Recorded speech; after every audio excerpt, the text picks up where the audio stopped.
Ya, jadi yang perlu saya tegaskan di sini bahwa legitimasi pengawalan memang ada di petugas kepolisian.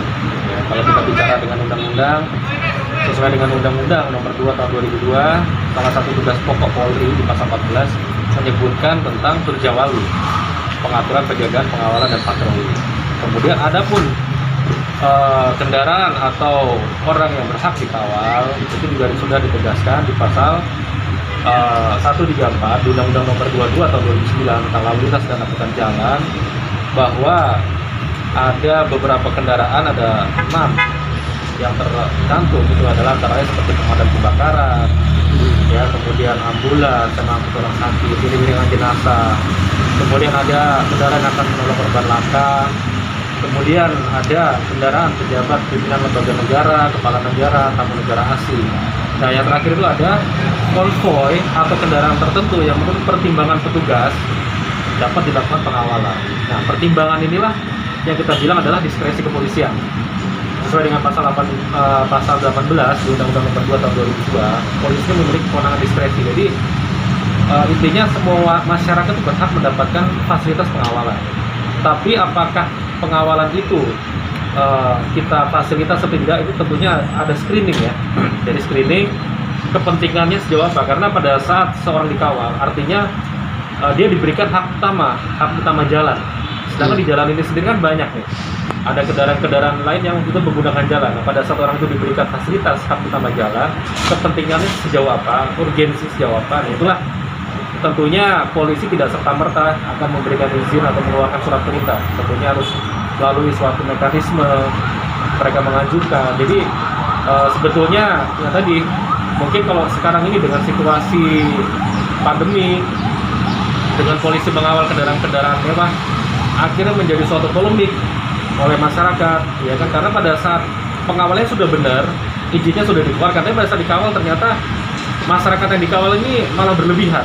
Jadi merasa dia memiliki privilege yang tinggi, haknya itu seolah-olah jalan ini hanya milik saya nih. Itu yang tidak boleh. Jadi tentunya kami juga selalu memberikan edukasi pemahaman bahwa pengawalan itu jangan sampai disalahgunakan, karena memang tujuannya sudah pasti membantu kelancaran. Karena pada saat tidak dikawal bisa berpotensi mengakibatkan kemacetan nih. Misalnya iring-iringan kendaraan yang sangat banyak, ada lebih dari 100 kendaraan, nah, berarti harus dikawal nih, termasuk sepeda. Ternyata ada event nasional, skala nasional, event olahraga besar, mau nggak mau harus dikawal. Jadi itu jangan salah kaprah, oh sekarang polisi tidak boleh ngawal. Hak pengawalan memang ada di polisi, dan itu memang sudah disebutkan di undang-undang. Dan pada saat kendaraan yang dikawal pun itu juga harus patuh terhadap perintah polisi tadi, dijelaskan di 135. Ya, jadi kendaraan yang akan melakukan kegiatan konvoy tadi memang harus mengikuti kendaraan yang harus ada polisinya. Kalau seperti bansos itu dengan umum, jadi itu juga bisa kita kawal. Jadi sebetulnya semua lapisan masyarakat berhak dilakukan pengawalan. Intinya begitu.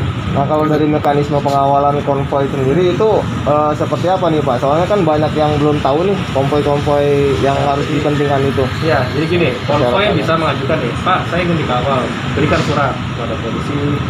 Nah, kita kan pasti akan bertanya, untuk apa, konvoy apa? Tapi kalau misalnya tadi malah berakibat yang negatif, masyarakat jadi antipatik pada polisi, ya mungkin kita akan menyarankan lebih baik ikut jalan umum saja. Karena kan tadi itu jadi kawal kendaraan mewah, motor-motor besar yang akhirnya masyarakat merasa oh yang boleh dikawal hanya kendaraan tertentu, padahal sebetulnya tidak.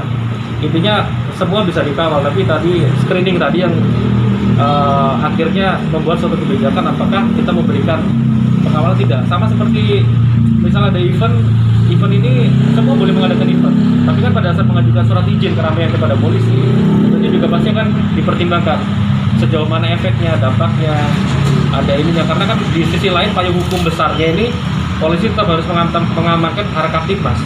Dan pada saat harkaptipmas ini tidak terjaga, tentunya lebih baik kita kalahkan yang tadi, udah tidak usah dikawal, karena pada saat dikawal malah berpotensi memberikan efek yang tidak baik pada masyarakat lain. Nah, itu intinya gitu.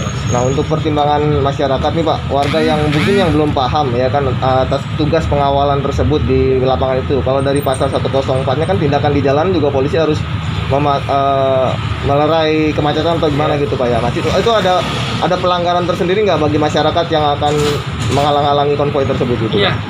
Jadi di pasal 135 itu diteruskan bahwa masyarakat harus patuh, ya harus patuh pada saat polisi memberikan isyarat, ya pada pasal 135 itu. Kemudian disebutkan lagi di pasal 04, polisi juga berhak memberikan isyarat-isyarat seperti mempercepat, memperlambat, menyetop arus, mengalihkan arus. Nah inilah diskresi yang dimiliki oleh kepolisian, sehingga pada saat dilakukan pengawalan masyarakat memang harus patuh tuh.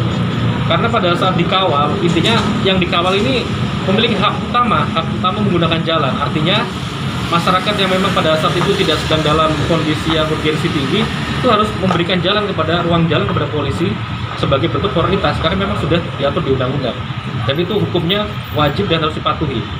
Jadi gitu.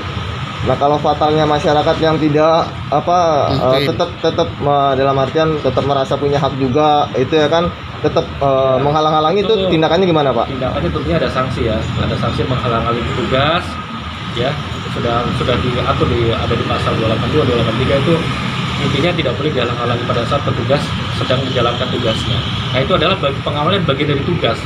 Kita dilindungi oleh undang-undang dan kita terlegitimasi memang seorang anggota Polri pada saat melakukan pengawalan itu memang hukumnya adalah dinas, ya. Jadi bukan sekedar mengawal saja. Nah itu. Oke. Makasih banyak Bapak.